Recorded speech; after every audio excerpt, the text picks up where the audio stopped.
हमारे पास जो next software है वो है माइक्रोसॉफ्ट एक्सेल 2010। माइक्रोसॉफ्ट एक्सेल 2010 की सबसे बड़ी विशेषता ये है कि इसमें आप कैलकुलेशन कर सकते हैं और टिपिकल से टिपिकल कैलकुलेशंस को ये आसानी से कर देता है। एक्सेल जो एक सॉफ्टवेयर माइक्रोसॉफ्ट की तरफ से अवेलेबल है, उसमें आप किसी भी तरह की कैलकुलेशन कर सकते हैं। इसमें कैलकुलेशंस करने के लिए काफ़ी सारे हेल्पफुल फंक्शंस भी हैं, काफ़ी सारे कमांड्स भी हैं, जिसका अध्ययन हम बारी बारी से करेंगे। सबसे पहले हम इसके इंटरफेस की जानकारी लेते हैं। देखिए, सबसे ऊपर जो पहली पट्टी आ रही है इसे हम टाइटल बार कहते हैं, जिसपे बुक 1 लिखा हुआ है। यहाँ कोने में आपके पास राइट हैंड साइड 3 बटन है ऊपर वाली तरफ। पहला बटन क्लोज करने के लिए एप्लीकेशन को, दूसरा रिस्टोर और तीसरा मिनिमाइज करने के लिए।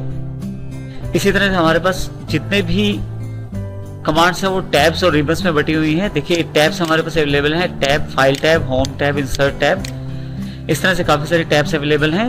होम टैब पे जैसे हम क्लिक करते हैं तो उससे रिलेटेड रिबन नीचे की तरफ खुल जाता है। आप ध्यान से देखें तो ये जितना भी रिबन है यहाँ से लेके यहाँ तक सारा रिबन होम टैब के अंतर्गत है, जिसमें काफ़ी सारे ग्रुप्स ऑफ कमांड्स हैं, जैसे क्लिपबोर्ड, फॉन्ट, अलाइनमेंट, नंबर, इस तरह से काफ़ी सारे ग्रुप्स बने हुए हैं। हर ग्रुप ऑफ कमांड्स में कुछ कमांड्स अवेलेबल हैं, जैसे cut, copy, paste, format, painter. तो यहाँ से हम उन कमांड्स का प्रयोग कर सकते हैं। थोड़ा सा नीचे आए तो यहाँ हमारे पास नेम बॉक्स अवेलेबल है, जहाँ किसी सेल का नाम या किसी सेल का एड्रेस आएगा। उसके पश्चात ये फार्मूला बार देखें, यहाँ पे आपके पास फार्मूला लिखने के लिए जगह है। एक्सेल की सबसे बड़ी विशेषता यह है कि इसमें जो भी जानकारी या जो डेटा रखा जाता है वो रोज और कॉलम फॉर्मेट में रखा जाता है। हमारे पास देखिए columns A, column B, column C, column D, column, इस तरह से काफी सारे कॉलम्स हैं। और अगर हम रो साइड पे देखें तो 1, 2, 3, 4 इस तरह से काफी सारी रोज अवेलेबल हैं हमारे पास। जितनी भी रोज और कॉलम्स है सब एक दूसरे को इंटरसेक्शन करते हैं और इनका इंटरसेक्शन एक छोटा सा बॉक्स बन जाता है, जिसको हम सेल कहते हैं। देखिए, ये जिस बॉक्स पे मैंने क्लिक किया है ये एक सेल है। हर सेल का एक एड्रेस होता है। सेल का एड्रेस जानने के लिए आप कॉलम वाइज और रो वाइज देख सकते हैं। देखिए, जब मैं यहाँ क्लिक करता हूँ तो इसका कॉलम G है, ये जानकारी दे रहा है, और जो रो है वो 9 है।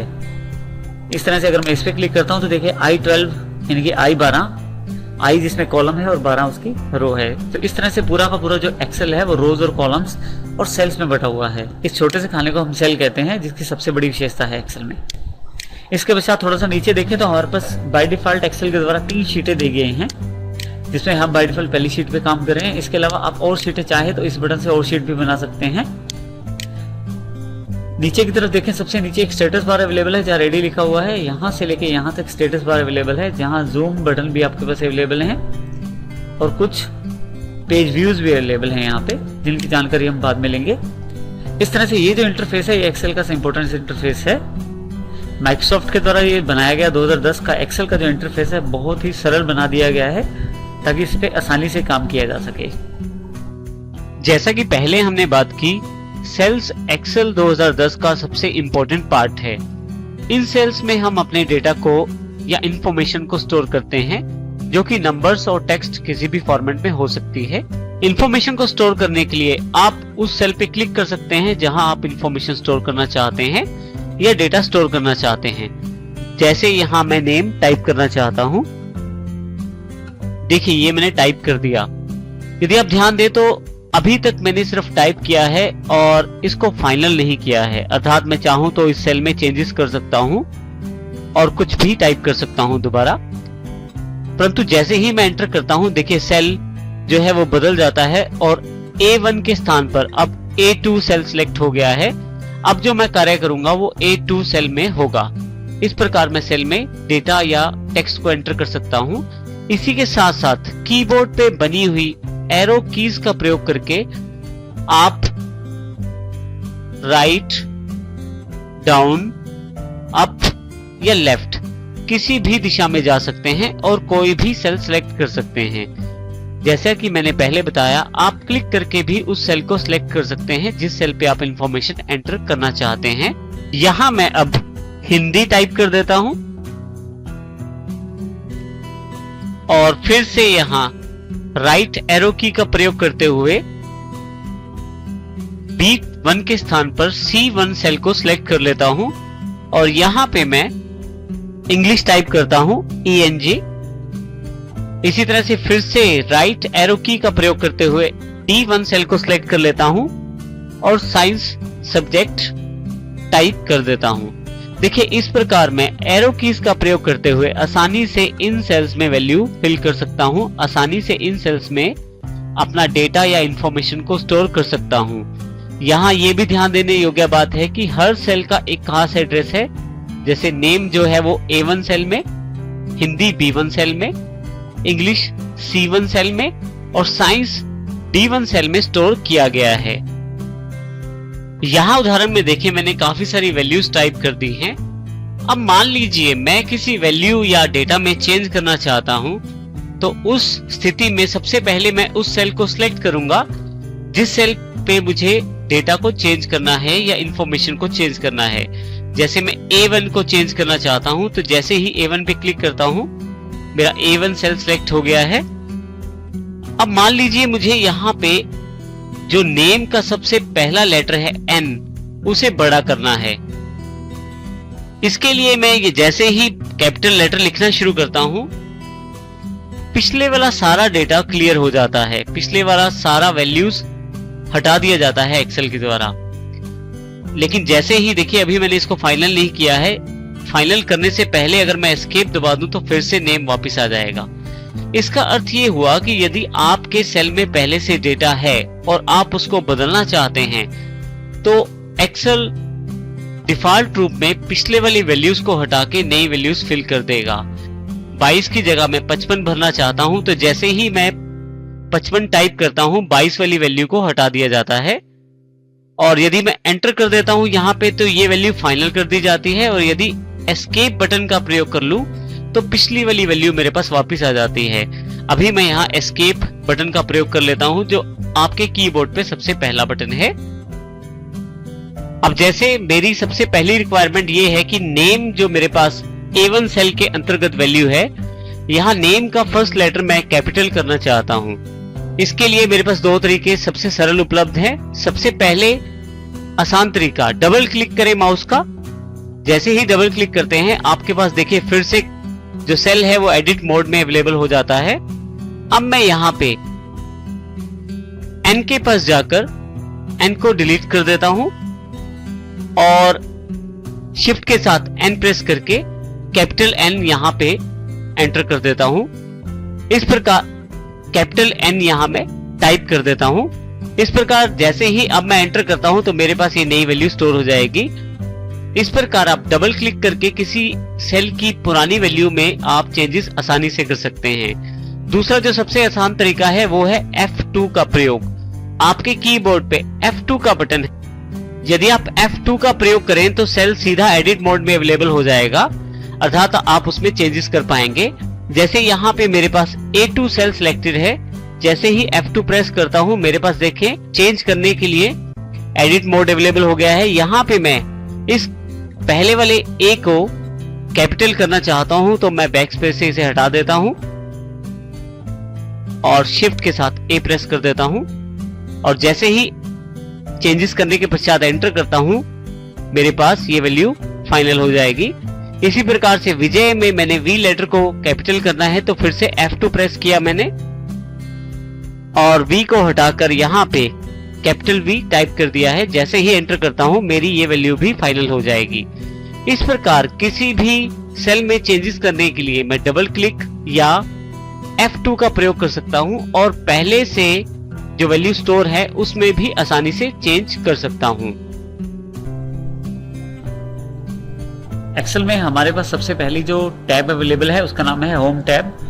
होम टैब में अगर आप देखें तो हमारे पास काफी सारे ग्रुप्स अवेलेबल हैं, क्लिपबोर्ड, फॉन्ट, अलाइनमेंट से लेकर एडिटिंग तक सबकी जानकारी हम बारी बारी से लेंगे। इसमें सबसे पहले जरूरी है कि आप जिस डेटा पे काम करना चाहते हैं उसे सिलेक्ट जरूर करें। सिलेक्ट करने के लिए जहां से सिलेक्ट करना है वहां क्लिक कीजिए और माउस को ड्रैग करते हुए दूसरी तरफ लेके आइए, जहां तक जो एरिया आपने सिलेक्ट करना है वहां तक।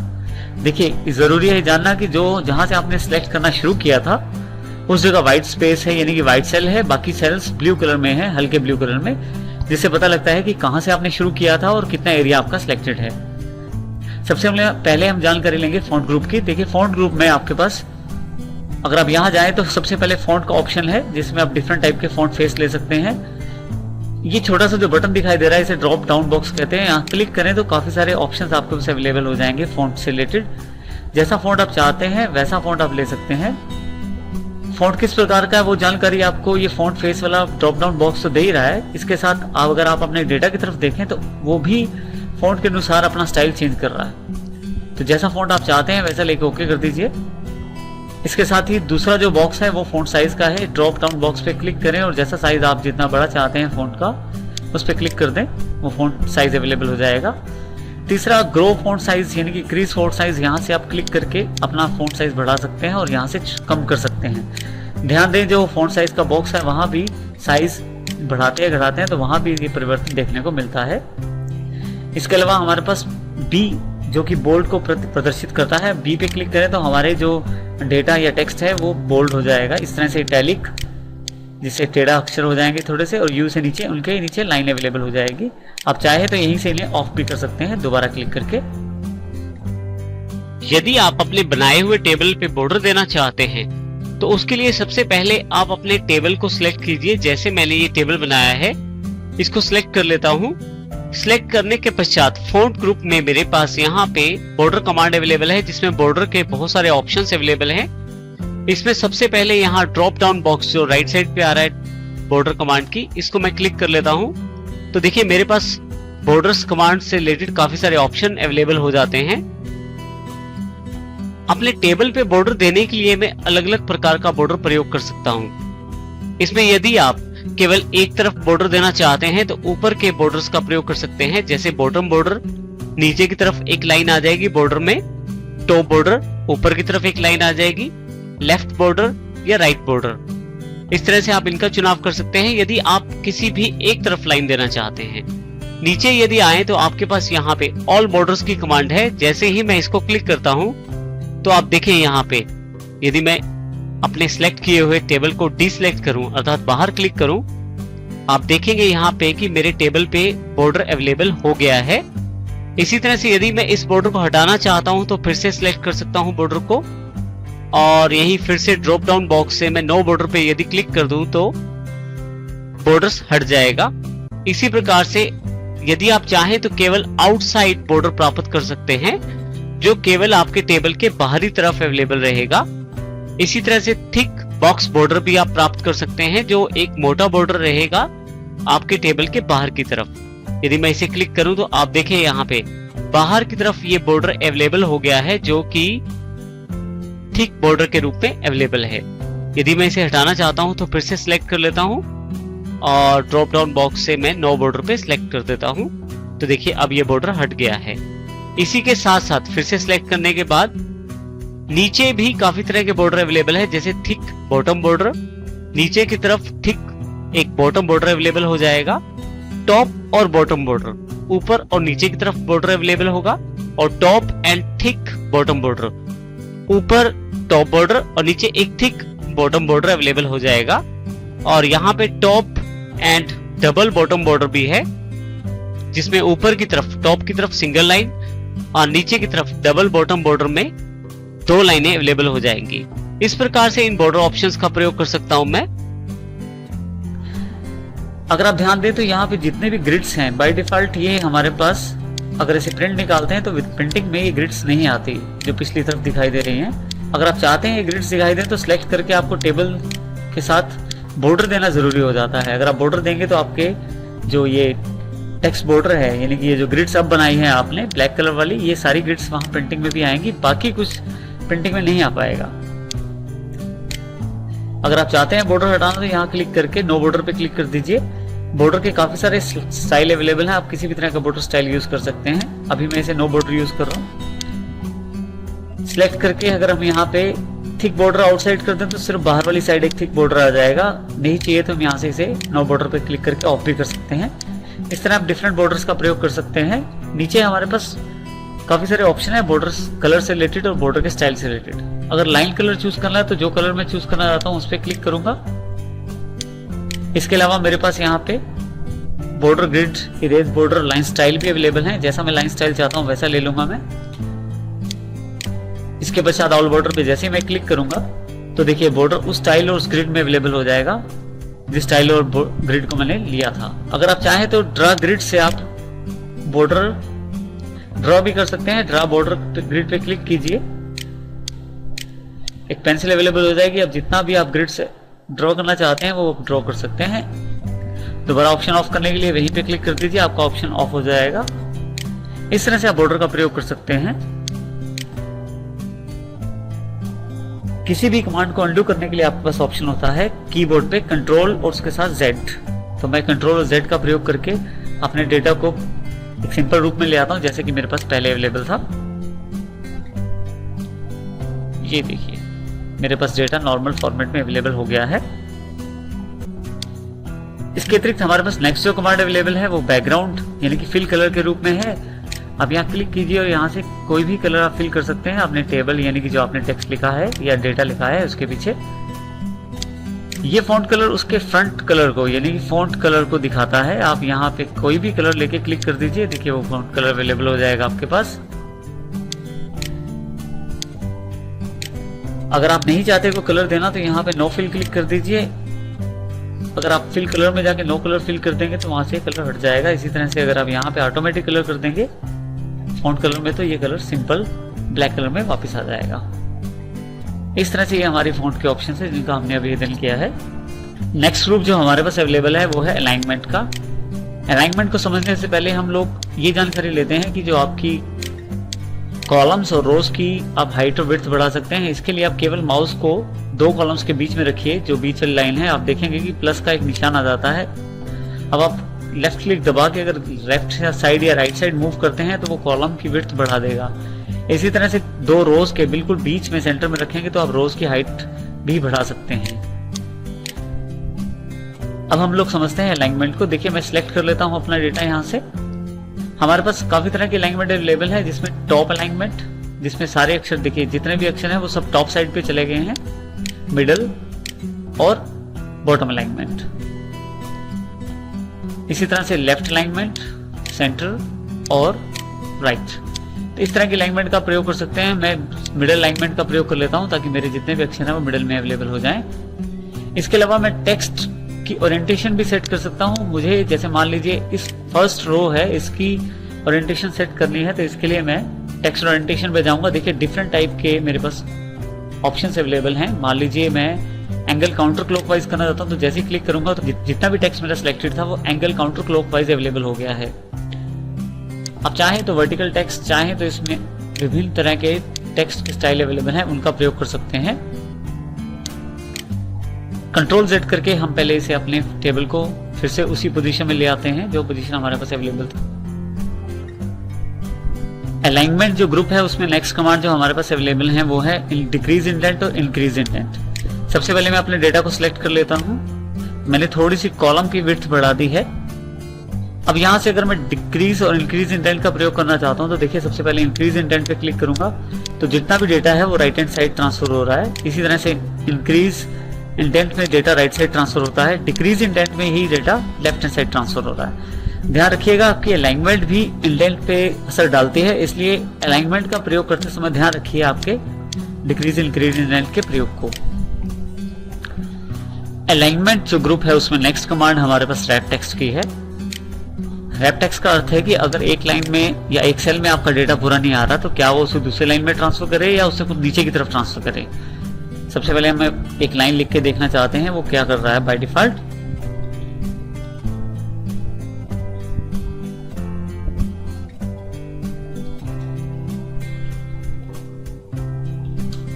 देखिए जैसे मैं एक लाइन लिखता हूं उसको दूसरे सेल में ट्रांसफर कर देता है।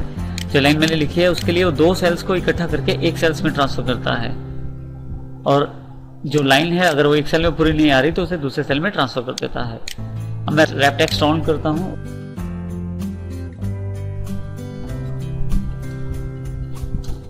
देखिए दूसरी बार उसने दूसरे सेल में ना ट्रांसफर करके नीचे की तरफ ट्रांसफर कर दी है। तो अगर रैप टेक्स्ट ऑन होगा तो इस तरह का फायदा हमें मिल सकता है। हम चाहें तो डेटा को नीचे की तरफ ट्रांसफर कर सकते हैं। अलाइनमेंट ग्रुप में नेक्स्ट कमांड जो हमारे पास अवेलेबल है मर्ज इन सेंटर। देखिए मेरे पास इंडिया इज ग्रेट नाम से एक लाइन लिखी हुई है एक सेल के अंदर। अगर इसको मैं दो सेल्स या तीन सेल्स में इकट्ठा लाइन देखना चाहता हूं तो इसके लिए मेरे पास मर्ज इन सेंटर की कमांड है। जैसे मैं क्लिक करूंगा दो सेल्स को इकट्ठा करके जो मेरा टेक्स्ट है उसे सेंटर में ला देगा। इस तरह से मैं मर्ज और सेंटर का प्रयोग कर सकता हूं।